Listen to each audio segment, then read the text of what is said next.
साथ बातचीत की, वहाँ बताया भी। लेकिन जो लास्ट टाइम होता है वो एक ऐसा वक्त होता है जहाँ आदमी अपने ऊपर ही सबसे अधिक विश्वास करने लग जाता है, और एक अनजाना सा डर आपके दिल और दिमाग में हावी होने लग जाता है। आप कितना भी अच्छा क्यों नहीं पढ़ रहे हैं, कितना भी अच्छा रिवीजन क्यों नहीं कर लिया है, लेकिन जब आदमी बेरोजगारी के दौर में होता है तो वो डर हमेशा लगेगा।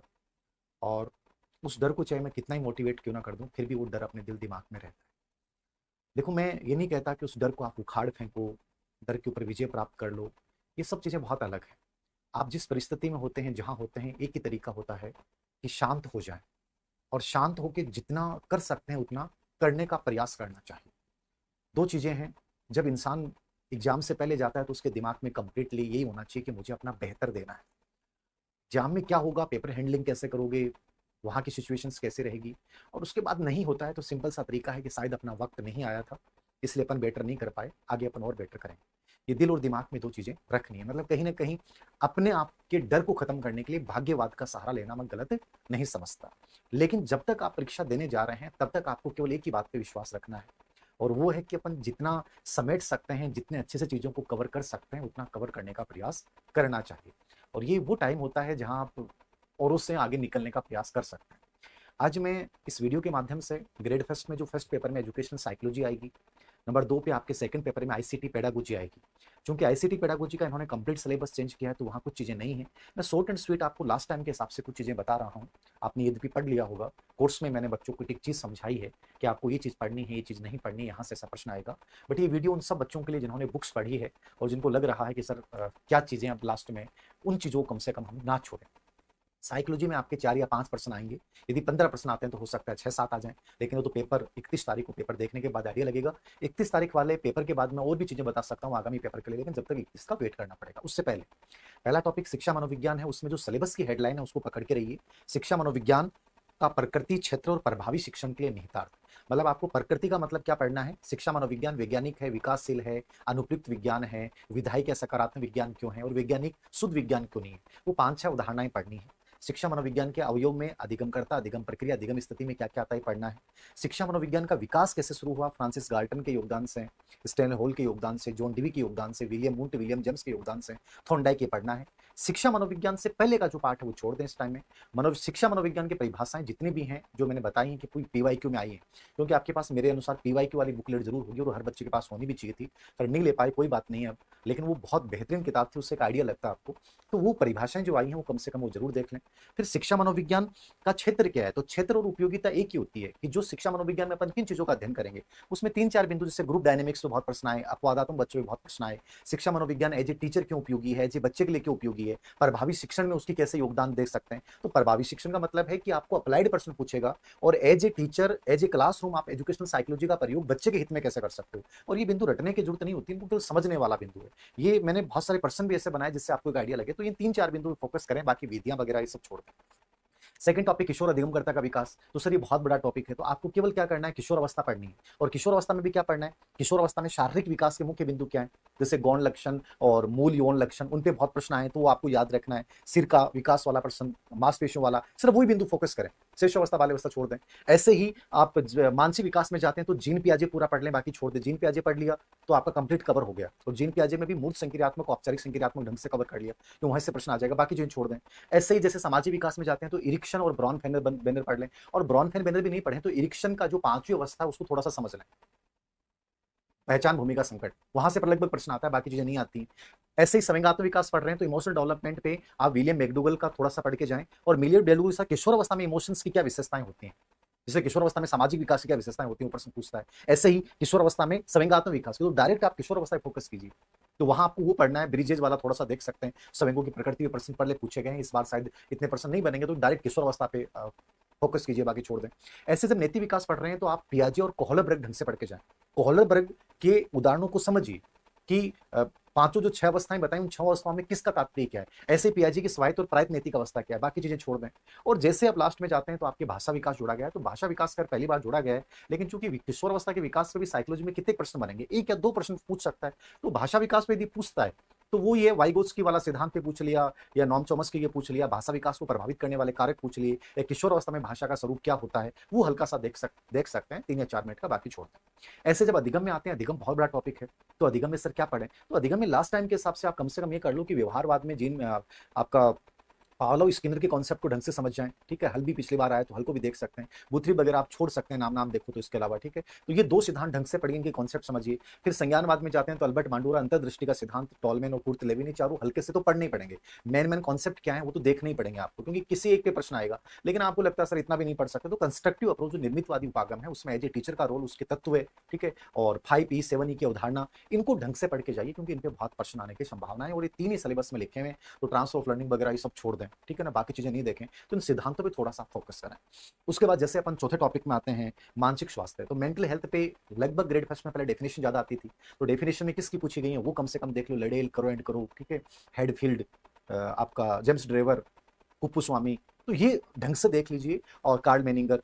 बाकी मानसिक स्वास्थ्य की प्रकृति के ऊपर प्रश्न पूछ रहा है, या उद्देश्य के ऊपर प्रश्न पूछ रहा है, या मानसिक रूप से स्वस्थ व्यक्ति की विशेषताएं, या बालक के मानसिक स्वास्थ्य प्रभावित करने वाले कारक। अब पिछली बार एक नया कॉन्सेप्ट आ गया विरुचि चिकित्सा ग्रेड फर्स्ट में, तो वो दिमाग में रखना है कि आप्लावन, फ्लडिंग, ठीक है, विरुचि चिकित्सा, क्रमबद्ध विसंवेदीकरण, ये 3 कॉन्सेप्ट आपको देखने चाहिए। बाकी मानसिक स्वास्थ्य में इस समय के हिसाब से आप इतना पढ़ें। ऐसे इमोशनल इंटेलिजेंस और एसीएल पहली बार जोड़ा गया है। इमोशनल इंटेलिजेंस में आप क्या करें, कवर करें। इमोशनल इंटेलिजेंस में स्पेशली किसको पढ़ें, गुण प्रतिमान, योग्यता प्रतिमान और निश्चित प्रतिमान, ये 2 देख के जाएं, मापन देखें। और फिर संवेगात्मक सामाजिक अधिगम में जेम्स कोमर, केसेल संस्था का योगदान और 5 तत्व जो एसीएल के होते हैं उनको पढ़ के जाएं। बाकी आप कवर नहीं किया है, खैर कोर्स में मैंने बताया, लेकिन आप लोगों ने नहीं पढ़ा है, तो आप इन चीजों को फोकस करें। उसके बाद जैसे आईसीटी पेडागोजी में जाते हैं, तो आईसीटी पेडागोजी का एक बड़ा सिलेबस परिवर्तित किया, थोड़ा सा पीवाईक्यू जो मैंने बुकलेट निकाली थी उसमें मैंने बहुत एनालिसिस किया, चीजों को एक्सप्लेनेशन ऐसे डाली कि लगभग चीजें कवर हो जाएं, क्योंकि नया सिलेबस चेंज किया गया। अब जैसे इसमें पहला टॉपिक इन्होंने डाल दिया आईसीटी डिजिटल अधिगम की अवधारणा। तो डिजिटल अधिगम क्या है, वही आईसीटी है। आईसीटी के लाभ क्या है, आईसीटी की उपयोगिताएं क्या है, आईसीटी का आयाम क्या है, आईसीटी का परंपरागत आधुनिक माध्यम क्या है, आज डिजिटल अधिगम का मतलब क्या होता है। डिजिटल अधिगम में आज सब कुछ आ गया, ऑनलाइन जो लर्निंग कर रहे हैं, और इसी टॉपिक को आगे बढ़ाते हुए उन्होंने ई लर्निंग, वर्चुअल लर्निंग डाल दिया। अब ई लर्निंग में सिक्रोनिस क्या है, एसिक्रोनिस क्या है, समकालिक क्या है, मिश्रित अधिगम क्या है, ब्लेंडेड लर्निंग क्या है, तो ये इन पे ज्यादा प्रश्न पूछता है। बाकी उपयोगिता और कमियां, वो तो जो आईसीटी की उपयोगिता कमियां वही वर्चुअल लर्निंग की, वही ई लर्निंग की है। आभासी कक्षा का उदाहरण क्या हो सकता है, गूगल मीट है, जूम है, माइक्रोसॉफ्ट रूम है, ये जो क्या है इसके प्रकार, और ये दोनों में डिफरेंट क्या है ये समझिए। थोड़ा सा एलएमएस के उदाहरण पे बहुत प्रश्न पूछे गए नेट में, क्योंकि राजस्थान में आरपीएस में पहली बार पूछा गया, तो एलएमएस के उदाहरण पे ये मैंने किताब में बहुत डिटेल से डाला, इसको आपको थोड़ी सी मेहनत करनी पड़ेगी, क्योंकि ये सब्जेक्ट में आपके 20 नंबर का एक बड़ा पार्ट है और आप इसको इग्नोर नहीं कर सकते। तो कहीं ना कहीं ई लर्निंग और वर्चुअल लर्निंग और आईसीटी, ये तीनों आपने समझ लिए, तीनों का डिफरेंस समझ लिया, तो ये लगभग चीजें आपकी कवर हो जाएंगी। उपयोगिता, लाभ और विशेषताएं तीनों की लगभग सेम है, तो थोड़ी सी समझ बनानी है। ऐसे जैसे कम्युनिकेशन सेम पहले वाला टॉपिक है, लेकिन उसमें पहली बार ये जोड़ दिया कि कम्युनिकेशन की रणनीतियां, तो रणनीतियां क्या होती है, संप्रेषण की मौखिक रणनीतियां क्या होती है, शाब्दिक अशाब्दिक क्या होती है, तो वो लास्ट में मैंने नया बिंदु डाला, ये पहली बार ऐड किया है। तो जो नई चीज ऐड की है उस पर फोकस कीजिए। बाकी कम्युनिकेशन के प्रकार, कम्युनिकेशन की प्रकृति, कम्युनिकेशन की प्रक्रिया, कम्युनिकेशन में बाधाएं, ये तो नॉर्मल बिंदु आते रहे, लेकिन पिछले ग्रेड फर्स्ट में पहली बार कम्युनिकेशन के सिद्धांत पूछे गए, ऐसे एमसीआर मॉडल पूछा गया, बेडलो प्रतिमान पूछा गया। तो ये आपको देखना है कि जो मैंने 11 प्रतिमान डाले, लेकिन उसमें जो 4 नंबर का, 3 नंबर का, 5 नंबर का, ठीक है, 7 नंबर का, ये जो 4-5 प्रतिमान है बड़े इंपॉर्टेंट है, तो इन पे ज्यादा फोकस कीजिए कि इनकी मेन चीजें क्या है। तो ये थोड़ा सा आपको लेटेस्ट पैटर्न क्या है, बदलता हुआ पैटर्न क्या है समझना पड़ेगा, और इससे फोकस करना पड़ेगा। ऐसे टीचिंग लर्निंग एड वाला टॉपिक है, वहां पिछली बार एडगर डेल के अनुभव शंकु पे बहुत प्रश्न पूछे गए, तो एडगर डेल पे ज्यादा फोकस कीजिए, लेकिन साथ में प्रेक्षेपित सामग्री, द्विआयामी प्रेक्षेपित सामग्री, अप्रेक्षेपित सामग्री, त्रिआयामी प्रेक्षेपित सामग्री, ये ऐसे प्रश्न बहुत पूछे गए, तो वो भी आपको नया वर्गीकरण मिलेगा। समझ रहे हो, मतलब इसलिए मैं कह रहा हूं कि लेटेस्ट पैटर्न क्या है, टीचिंग लर्निंग एड में से भी लेटेस्ट पैटर्न क्या है। तो ये प्रेक्षेपित सामग्री वाला जो बिंदु है, जिसमें द्विआयामी और अप्रेक्षेपित सामग्री वाला वर्गीकरण जो मैंने इस बार नया डाला है, उसको थोड़ा सा फोकस कीजिए, और ये बहुत इजी टॉपिक है, बड़े आराम से 15-20 मिनट में आप कवर कर सकते हैं, कि पहले पढ़ा है। अब मैं लास्ट टाइम आपको बोलूं कि कवर कर सकते हो, बड़ा मुश्किल होगा, लेकिन आपको पढ़ना चाहिए था। आपको इसको पीवाईक्यू देखते तो ये समझ में आता है कि इसमें क्या चीजें पढ़नी है। खैर करेस कोर्स में मैं चीजें बता भी रहा हूं, लेकिन थोड़े से आपको मेहनत जो है वो करनी पड़ेगी कि क्या चीजें इंपॉर्टेंट है। क्रेस कोर्स में मैंने बताई भी है क्या चीजें इंपॉर्टेंट है क्या नहीं है, थोड़ी सी खुद अपने लेवल पे भी करोगे आप, पीवाईक्यू बेस भी थोड़ा सा देखोगे तो समझ में आएगा। बाकी तो खैर फर्स्ट पेपर होने के बाद अपने को और आइडिया लगेगा क्या चीजें पढ़नी है, क्या कवर करनी है।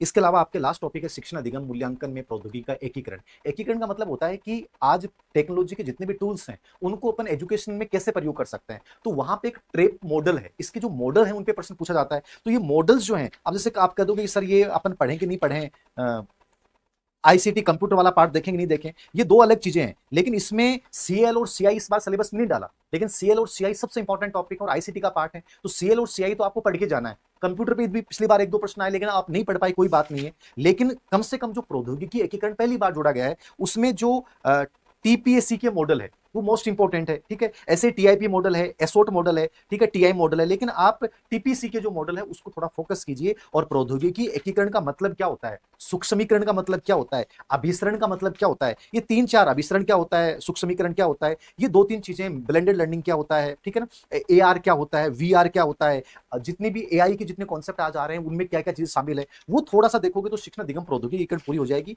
सीएलसीआई आपको कंप्लीट जो है वो पढ़ना चाहिए, यद्यपि पिछली बार सिलेबस में था, इस बार नहीं डाला नाम, लेकिन चूंकि आईसीटी का पार्ट है इसलिए आपको हल्का सा देखना है। सर हार्डवेयर सॉफ्टवेयर और प्रणाली उपागम पिछली बार थे, इस बार नहीं। प्रणाली उपागम तो चलो छोड़ दो आप पूरा, लेकिन हार्डवेयर और सॉफ्टवेयर उपागम टीचिंग लर्निंग एड वाले टॉपिक के पार्ट आते हैं, इसलिए हल्का सा पता होना चाहिए कि शिक्षण सहायक सामग्री में हार्डवेयर चीजें क्या है और सॉफ्टवेयर चीजें क्या है। तो इस प्रकार से थोड़ा सा सही तौर पे इन चीजों पे आप फोकस करते हैं तो मुझे लगता है थोड़ी सी हेल्प हो जाएगी कि मुझे इस समय इन चीजों को ध्यान देना चाहिए। तो ये मेरा एक व्यू था। खैर मेहनत आप लोगों को करनी है, बढ़ना आपको है। कोशिश ये करें कि इसमें जो पीवाईक्यू है वो मैंने डाले हैं वो जरूर देख लें। और जो रैंक प्रो वाले टेस्ट सीरीज में तीन चार जो मैंने लास्ट में टेस्ट डाले हैं इसके आईसीटी पेडागोजी वाले, उनको निकालना, क्योंकि उसमें मैंने लगभग नेट के जितने भी इन पे प्रश्न आए हैं वो सब डाल दिए हैं। तो उससे एक आइडिया लग जाएगा कि ये इस प्रकार का प्रश्न आता है। और नहीं भी देख पाओ तो छोड़ दीजिए, जो चीजें मैंने फोकस की हैं, किताब आपके पास है, उसमें से उन चीजों को अंडरलाइन करके एक बार सही तौर पर देखना। बाकी जैसे फर्स्ट पेपर होता है उसके बाद अपन एक दोबारा से एनालिसिस करेंगे कि क्या नई चीजें आई हैं, इसके अकॉर्डिंग आपको ये बदलाव लाना चाहिए। और सबसे अंतिम बात जो मैं आप लोगों को कहना चाहूंगा, देखो मेहनत सभी करता है और ऐसा कोई नहीं है जो मेहनत नहीं करता है। हम आईपीएल में देख रहे हैं सब टीमों ने मेहनत की, कुछ टीमें सेलेक्ट हो गई, कुछ नहीं हुई, कुछ बाहर हो गई, कुछ शुरुआत में अच्छा खेले, लास्ट में अच्छा नहीं खेल पाए। तो खिलाड़ी वही है जो शुरुआत से लेकर लास्ट तक एक बैलेंस बना के रखेगा कि मुझे साइकोलॉजी आईसीटी पेडागोजी में ये, करंट में ये, सब्जेक्ट में ये, और मेरे जो मेन कोर टॉपिक है उनको मुझे लास्ट टाइम में कैसे रिवाइज करना है। और स्पेशली 3-4 दिन आप ये प्रयास करें कि पेपर हैंडलिंग कैसे करना है। सबसे इंपॉर्टेंट रोल जो होगा, ये चीजें मैं बता रहा हूं, इनसे भी बड़ा रोल जो होगा वो ये होगा कि आप पॉजिटिव माइंडसेट के साथ यदि पेपर हैंडलिंग करना आपको आ गया ना, तो आप लगभग ये मान के चलिए कि लीड ले जाओगे। और पेपर हैंडलिंग नहीं करना आया तो आप सब कुछ पढ़ के भी लास्ट में हार जाओगे। तो मतलब चीजें वही हैं कि आप शुरुआत कैसे करते हैं, लेकिन एंड तक ले जाके कैसे समेटते हो, ये सबसे इंपॉर्टेंट पार्ट हो जाता है। तो ये जो टाइम चल रहा है वो तुम्हारा बहुत इंपॉर्टेंट है।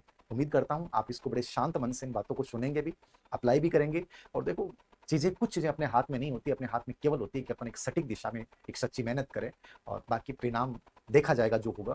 मेरी शुभकामनाएं हैं आप लोगों को। ये मेन चीजें बताई, आप लोग कह रहे हैं सर मैराथन लो, यदि मैराथन पे विश्वास नहीं है फिर भी यदि टाइम रहा तो 1-2 दिन में आईसीटी पेडागोजी एक बार मैराथन के माध्यम से करवा दूंगा। बट मैं ये नहीं कह सकता करवाऊंगा, क्योंकि मुझे लगता है कि इस समय बच्चा जितना अधिक रीडिंग करेगा वो सबसे बेस्ट टाइम होता है। जितना आप किताब को पढ़ेंगे उससे बढ़िया कुछ नहीं हो सकता। सब चीजें मैंने लगभग करवा दी हैं।